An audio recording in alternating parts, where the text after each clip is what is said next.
Olá, meu nome é Camila, eu sou professora de violoncelo e eu vou falar um pouquinho para vocês sobre esse instrumento, tá?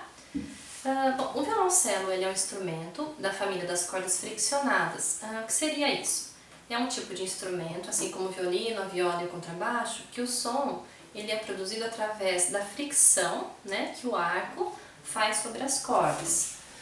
Então, quando a gente passa o arco pelas cordas, as cordas vibram, tá? E o som é produzido a partir desse movimento, por isso cordas friccionadas. O violoncelo ele surgiu no século XVI e inicialmente ele era um instrumento utilizado apenas como acompanhamento de outros instrumentos, né? Por ser um instrumento mais grave também que o violino, por exemplo, então ele acabava sendo utilizado mais como instrumento de acompanhamento.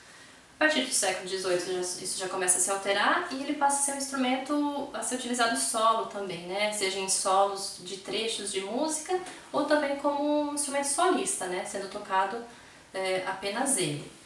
E hoje em dia a gente tem um instrumento sendo bastante difundido em vários gêneros musicais que estão incorporando o instrumento por ser um instrumento bastante expressivo, né? Bom, continuando depois da história, vamos falar um pouquinho sobre as partes do instrumento, para a gente conhecer ele um pouquinho mais a fundo, né?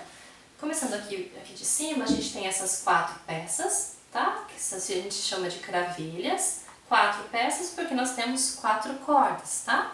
Então essas peças, elas são responsáveis por fixar as cordas. Elas têm uns buraquinhos, a gente encaixa a corda nesse buraco e começa a girar as cravelhas. Conforme a gente vai girando, as cordas vão se esticando até chegar na afinação que a gente deseja de determinada corda, por exemplo, certo? Então essas são as cravelhas. Descendo a gente tem essa parte aqui, que a gente chama de espelho, é onde a gente posiciona os nossos dedos da mão esquerda e de acordo com o local onde a gente coloca o nosso dedo, a gente tem uma nota diferente, tá? Qual a diferença, por exemplo, do violoncelo ou do violino para o violão, que é um instrumento bastante popular, né? O violão ele tem algumas linhas horizontais aqui nessa parte que seria o espelho. Essas linhas horizontais demarcam o local de cada corda, de cada nota, desculpa. Só que nesse instrumento isso não acontece. Então, ou seja, cada local que a gente coloca o nosso dedo, a gente tem uma nota diferente. Vou dar um exemplo para vocês verem. Conforme a gente desliza o nosso dedo tanto para baixo como para cima, a nota já sofre alteração, né?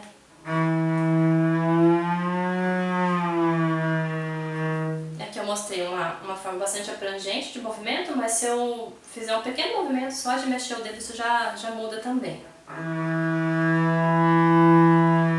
Certo? Então dá pra ver bastante a diferença, né? Então cada lugarzinho a gente tem uma afinação diferente da nota, tá? Depois do espelho, nós vamos descer. Aqui a gente tem essa peça de madeira que se chama cavalete.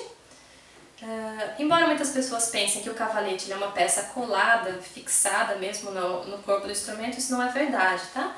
Ela é uma peça que ela só se mantém fixa aqui no corpo do instrumento através da pressão que as cordas exercem sobre ele. Então a gente estica as cordas aqui, essas cordas exercem uma pressão e ele se mantém em pé. No início eu falei para vocês um pouco sobre a vibração das cordas e o cavalete é uma peça fundamental nesse processo, tá? que a mágica realmente acontece. Conforme a gente toca uma corda, ela vibra, tá? Esse som é captado pelo cavalete e transmitido para dentro do corpo do instrumento, da caixa acústica do instrumento, que é essa parte toda que ele tem aqui, o corpo dele, né? Então o som é mandado para dentro e depois ele se exterioriza através desses 2 cortes que nós temos aqui, que são os 2 Fs, né? São esses cortes onde o som ele sai de dentro do corpo do instrumento e se propaga até chegar nos nossos ouvidos. Essa peça aqui de baixo, ela se chama estandarte, ela também serve de apoio para as cordas, então a gente encaixa as cordas aqui e estica elas até as cravelhas. No estandarte a gente tem 4 pecinhas que se chamam microafinadores. A gente consegue chegar através deles na afinação mais precisa das notas, então a gente chega com as cravelhas numa afinação mais bruta, digamos assim, né? E a gente consegue chegar na afinação precisa através dos microafinadores. Aqui embaixo a gente tem o espigão, que é essa peça comprida aqui, ela se movimenta, tá? A gente consegue regular o espigão de acordo com a altura da pessoa que vai tocar. Então, se é uma pessoa menor, a gente deixa ele um pouco mais fechado, ou vai esticando até chegar na altura que a gente deseja. O espigão, agora eu vou mostrar para vocês, ele serve de apoio do instrumento no chão, tá? Então a gente apoia ele no chão e daí o instrumento se mantém em pé no nosso corpo, tá? Então ele serve de apoio também para o instrumento. Os primeiros instrumentos, né, da sua origem, eles não possuíam espigão, tá? Os músicos tocavam sem espigão, com o instrumento apoiado nas pernas, tá? As pernas aqui, que são os instrumentos mais antigos, os instrumentos barrocos. E conforme o instrumento foi se modificando, né, foi incorporado o espigão a ele. Bom, sobre o instrumento seria mais ou menos isso, né? A gente aprendeu um pouquinho sobre ele, com alguns detalhes. Eu gostaria de finalizar o vídeo dando uma sugestão para vocês aprofundarem esse conhecimento do instrumento, ouvindo músicas que a gente consiga captar qual é o som real do instrumento, né? Então a gente poderia, primeiramente, pesquisar músicas com instrumento solo, vamos digitar lá violoncelo solo, e a gente encontra músicas só com ele tocando, pra gente conseguir ouvir qual é realmente o som dele, do instrumento, para quem ainda não conhece, nunca ouviu, nunca teve contato mais profundo com o instrumento.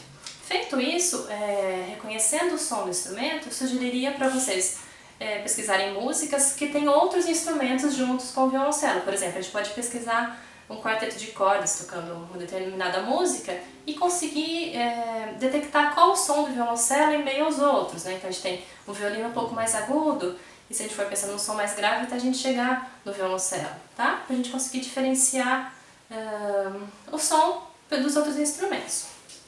Bom, seria isso.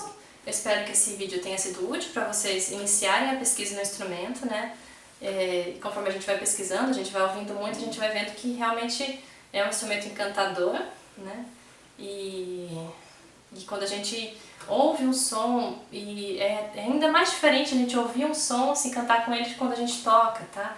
É um instrumento que a gente toca muito perto do nosso corpo, é uma relação muito íntima que a gente acaba construindo com ele, e o som parece que acaba vibrando dentro da gente, né? A gente tem como se fosse um elo entre a música e o nosso coração. Isso é uma característica muito interessante desse instrumento, que acho que deixa ele tão especial, assim. Bom, seria isso. Agradeço. Até mais.